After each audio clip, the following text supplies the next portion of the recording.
Welcome to ideal teaching zone. তো প্রিয় বন্ধুরা, সকলে এই কোভিড-19 সময় কেমন আছো? আশা করি তোমরা অনেক ভালো আছো, আর আমিও অনেক ভালো আছি সৃষ্টিকর্তার অশেষ কৃপায়।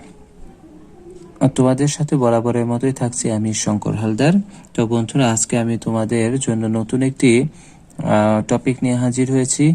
আজকে আমাদের টপিকে থাকছে এইচএসসি হিসাব বিজ্ঞান প্রথম পত্রের ৬ষ্ঠ অধ্যায় প্রাপ্য হিসাব সমূহের হিসাব রক্ষণ পদ্ধতি। এই অধ্যায়টি খুবই গুরুত্বপূর্ণ। কেন গুরুত্বপূর্ণ?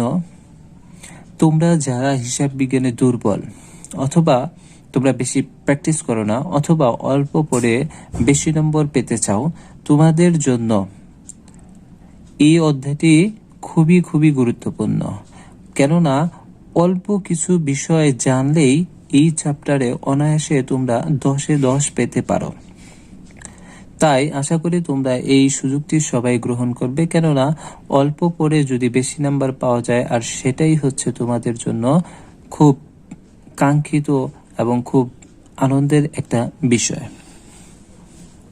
কেননা আমরা সবাই কম পরিশ্রম করে বেশি ফল পেতে চাই। তাই যারা কম পরিশ্রম করে বেশি ফল পেতে চাও, তাদের জন্য এই অধ্যায়টি খুবই গুরুত্বপূর্ণ। তাহলে এই অধ্যায়টি শুরু করার পূর্বে আমি তোমাদের একটি রিকোয়েস্ট করব যে যারা আমার এই চ্যানেলটি সাবস্ক্রাইব করোনি, অবশ্যই তোমরা সাবস্ক্রাইব করবে, আর যারা ইতিমধ্যে সাবস্ক্রাইব করেছো তোমাদেরকে অসংখ্য ধন্যবাদ। তাহলে আজকে আমরা আমাদের মূল আলোচনায় ফিরে যাই। আজকের অধ্যায়ের নাম হচ্ছে প্রাপ্য হিসাব সময়ের হিসাব রক্ষণ। তা আজকে এই অধ্যায়ের অঙ্ক করার পূর্বে আমি বেসিক যে টিপসগুলো জানতে হবে সেটি নিয়ে আমি প্রথমে আলোচনা করব। তো প্রাপ্য হিসাব সময়ের হিসাব রক্ষণ, এই অধ্যায়ের নাম দেখেই আমরা বুঝতে পারছি যে প্রাপ্য হিসাব এই সম্পর্কে আমাদের প্রথমে ধারণা লাভ করতে হবে। হ্যাঁ, প্রাপ্য হিসাব বা দেনাদার, এটার দুইটি নাম পরীক্ষায় যে কোনো ভাবে আসতে পারে, অর্থাৎ প্রাপ্য হিসাবও থাকতে পারে এবং দেনাদার হিসাবও থাকতে পারে, সেটা কোনো ব্যাপার না। সনাতন পদ্ধতিতে দেনাদার এবং আধুনিক পদ্ধতিতে তাকে প্রাপ্য হিসাব বলে। সাধারণত প্রাপ্য হিসাব বলতে আমরা বুঝি যে সমস্ত ব্যক্তি বা প্রতিষ্ঠানের কাছে আমরা টাকা পাবো, তাহলে আমরা বলতে পারি যে প্রাপ্য হিসাব বা দেনাদার হচ্ছে আমাদের জন্য সম্পদ। এখন আমরা জানি যে প্রাপ্য হিসাব বা দেনাদার কিভাবে সৃষ্টি হয়। সাধারণত দুইটি উপায়ে প্রাপ্য হিসাব সৃষ্টি হয়। প্রথমটি হচ্ছে ধারে পণ্য বিক্রয়ের মাধ্যমে, এবং অপরটি হচ্ছে ধারে সেবা প্রদানের মাধ্যমে। যেমন আমরা যদি মিস্টার এক্স এর কাছে 5,000 টাকার পণ্য ধারে বিক্রয় করি, তাহলে আমরা কি পাবো? এক্স এর কাছে 5,000 টাকা পাবো, তাহলে সে আমাদের দেনাদার। আবার তদ্রূপ যদি মিস্টার ওয়াই এর কাছে 5,000 টাকা ধারে সেবা প্রদান করি, তাহলে আমরা ওয়াই এর কাছেও 5,000 টাকা পাবো। সেক্ষেত্রে ওয়াইও আমাদের প্রাপ্য হিসাব বা দেনাদার। আশা করি তোমরা প্রাপ্য হিসাব বা দেনাদার বিষয়টি বুঝতে পেরেছ। আর এখানে অবশ্যই বাকিতে বা ধারে বিক্রয়ের মাধ্যমে অথবা সেবা প্রদানের মাধ্যমেই সৃষ্টি হবে, নগদ প্রদানের মাধ্যমে নয়। এখন আমরা জানবো অনাদায়ী পাওনা বা কুঋণ। তো অনাদায়ী পাওনা বা কুঋণ বলতে আমরা বুঝি সর্বোচ্চ চেষ্টা করার পরেও যে টাকা আর প্রাপ্য হিসাব বা দেনাদারের কাছ থেকে কখনোই পাওয়া যায় না, সেটি হচ্ছে অনাদায়ী পাওনা। সাধারণত ধারে বিক্রি করলে আমাদের প্রাপ্য হিসাব হয়। অনেক সময় দেখা যায় এই প্রাপ্য হিসাবের মধ্যে কেউ কেউ দেখা যায় মারা গেলে আর তার কাছ থেকে কোনোভাবেই আর টাকা পাওয়া সম্ভব নয়। আবার অনেকে কি করে, বাকিতে পণ্য ক্রয় করে তারা দেখা যায় এলাকা ছেড়ে চলে যায়।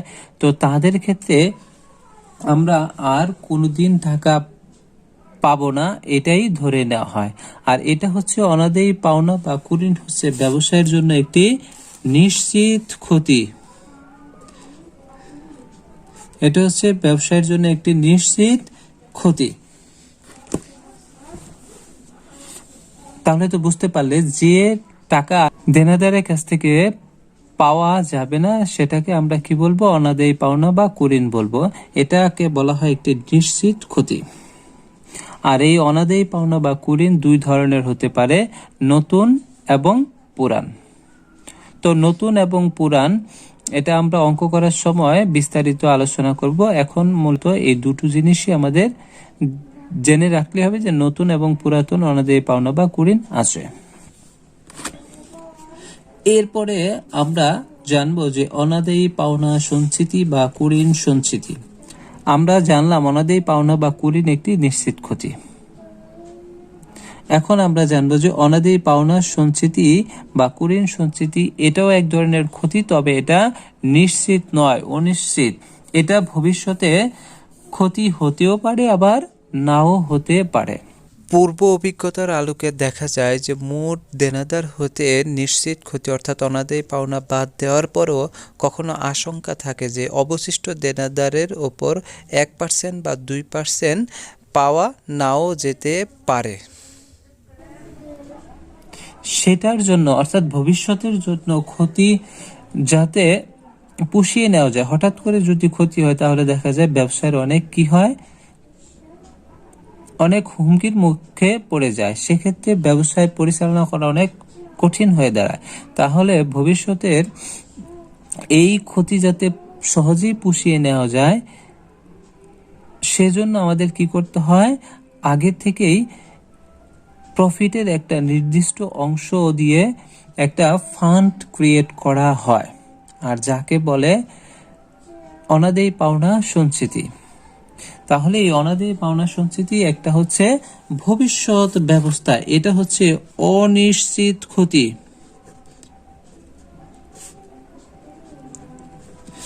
এখানেও আমাদের দুটো জিনিস আছে, একটি হচ্ছে নতুন, একটি হচ্ছে পুরাতন।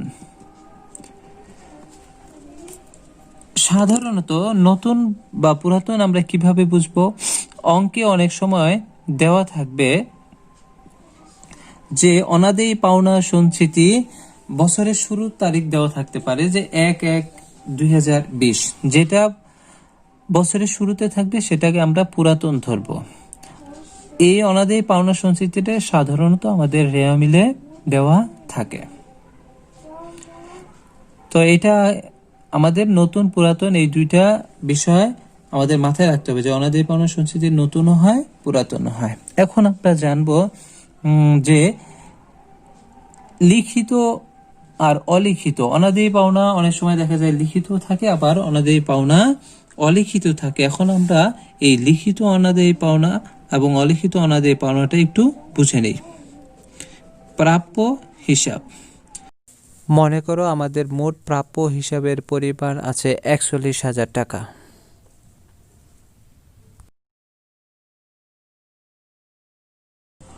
হঠাৎ করে কি হলো, দেখা গেল যে একজন পাওনাদার যার কাছে আমরা 1,000 টাকা পেতাম, এই 1,000 টাকা আর পাবো না, কেননা সে মারা গেছে। তাহলে যেহেতু এটা আমাদের জন্য লস, তাহলে এটাকে আমরা কি বলবো? অনাদায়ী পাওনা। তাহলে আমাদের প্রাপ্য হিসাবের পরিমাণ দাঁড়ালো কত? এই 40,000 টাকা। এইখানে যে আমরা এই 41,000 টাকা প্রাপ্য হিসাব আমাদের ছিল, এখান থেকে যে অনাদায়ী পাওনাটা বাদ দিয়ে দিলাম, তাহলে আমাদের অবশিষ্ট দেনাদার থাকলো হচ্ছে 40,000 টাকা। এই যে অনাদায়ী পাওনা আমরা প্রাপ্য হিসাব থেকে বাদ দিয়ে দিলাম, সেটাকে আমরা বলবো হচ্ছে লিখিত বা অবলোপনকৃত।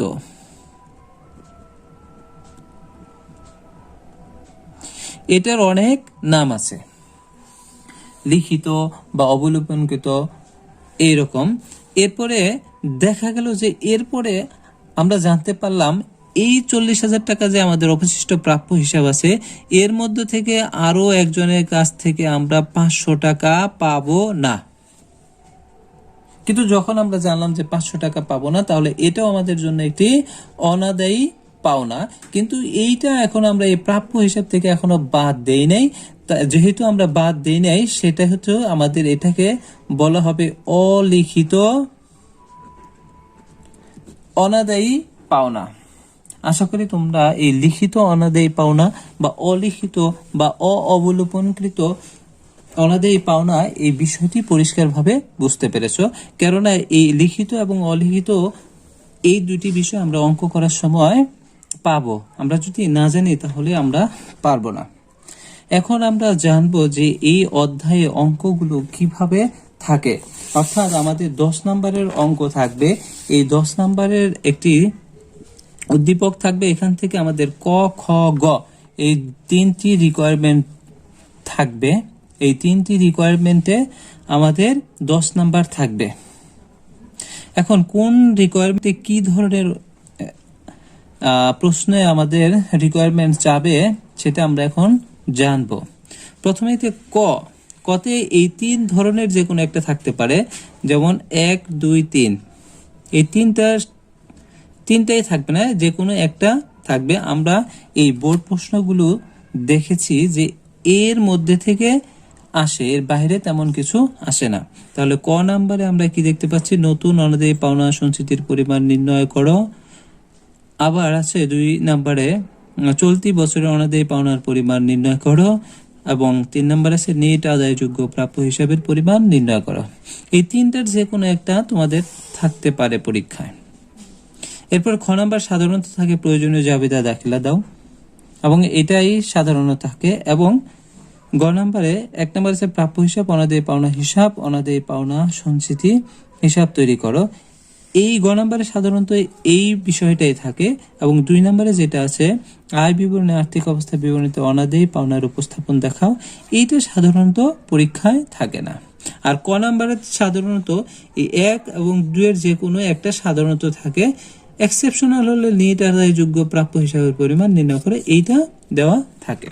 তাহলে আজকে আমরা ক নাম্বার রিকোয়ারমেন্টের বিষয়টি জানবো যে এই ক নাম্বারে কিভাবে করতে হয়। আজকে আমরা এই নোট সাধারণত ক নাম্বারে ওয়ার্কিং গুলো করতে হয়, এই ওয়ার্কিং গুলো আমরা কিভাবে করতে হয় সেটা আমরা জানবো। তাহলে প্রথমেই আছে যে অনাদায়ী পাওনা সঞ্চিতির পরিমাণ নির্ণয় করো।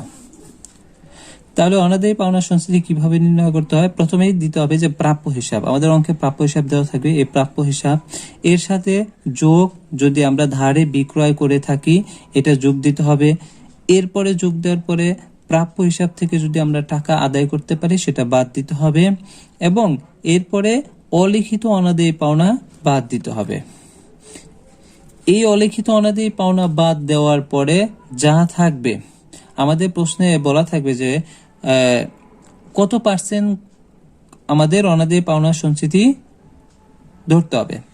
আমরা মনে করি যে এই অবশিষ্ট দেনাদারের উপর 10% হারে অনাদায়ী পাওনা সঞ্চিতি ধরতে হবে। এখানে 10%, 5% যাই থাক, পরীক্ষায় বলা থাকবে। তাহলে এখানে যে আমরা প্রাপ্য হিসাবটা পেলাম এটার উপরে 10% করব। তাহলে যদি 10% হয় তাহলে নতুন অনাদায়ী পাওনা সঞ্চিত হবে, ধরে নিলাম আমরা এখানে 1 লক্ষ টাকা, 1 লক্ষ ইন্টু 10%, তাহলে এই 1000 টাকা। দুঃখিত, 1 লক্ষ টাকার 10% করলে 10,000 টাকা হবে। এখানে 1,000 টাকা নয়, 10,000 টাকা হবে। এই অনাদায়ী পাওনা সঞ্চিতিটা কিভাবে নির্ণয় করতে হয় আশা করি তোমরা বুঝতে পেরেছো।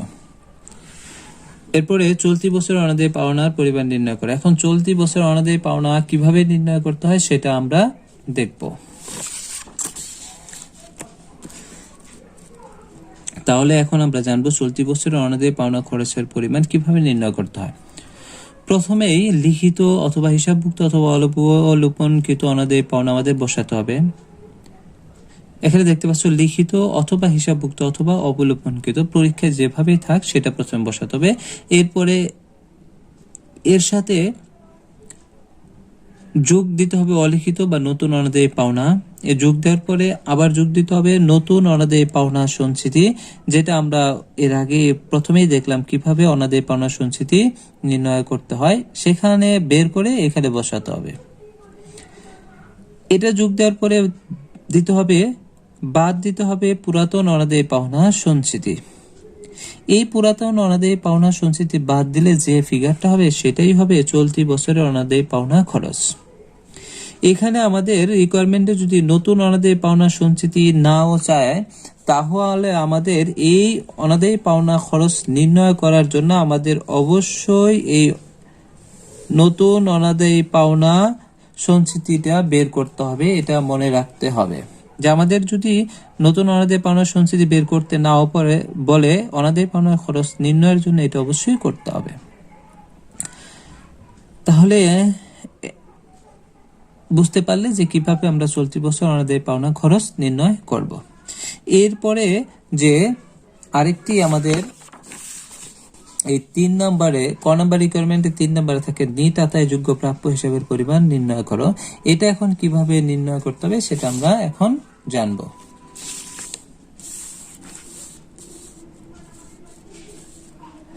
আমরা দেখি নিট আদায়যোগ্য প্রাপ্য হিসাবের পরিমাণ।